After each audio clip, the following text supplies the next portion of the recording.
udara. Mengenai bahan untuk menyempurnakan tempat berlindung.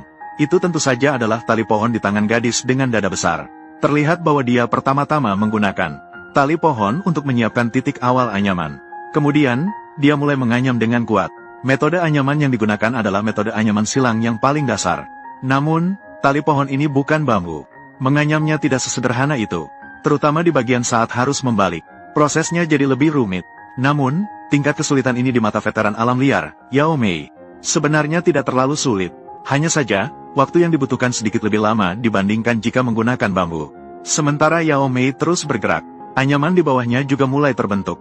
Akhirnya, Yao Mei berhasil menganyam sebuah anyaman berbentuk oval. Saat ini, tepi anyaman tersebut masih memiliki beberapa tali pohon yang mencuat. Karena Yao Mei cepat tanggap, dia pertama-tama menghapusnya. Kemudian, dia dengan mudah menggulung anyaman itu.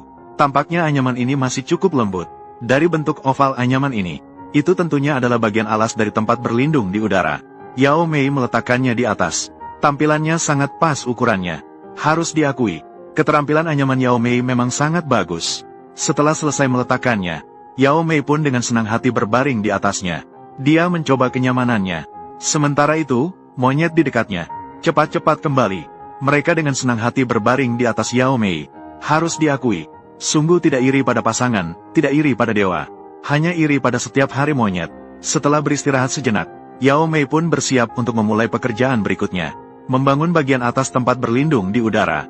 Setelah semua, jika terjadi hujan di malam hari, itu bisa menjadi masalah besar.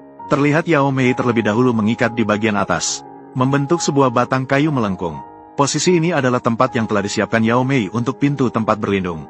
Oleh karena itu, dia sengaja memutuskan dua tali gantung dan mengikatnya di bagian atas pintu. Mengenai anyaman bagian depan tempat berlindung, hanyalah perlu menggunakan tali pohon yang masuk dan keluar. Anyaman dari bawah ke atas saja. Tentu saja, pekerjaan ini terdengar sederhana, tetapi dalam pelaksanaannya cukup sulit. Bagaimanapun, hanya volume pekerjaannya yang besar akan sangat menghabiskan tenaga. Lihatlah, Mei telah menghabiskan cukup banyak waktu hanya untuk merajut tinggi 20 cm. Selain itu, bahan yang digunakan juga banyak.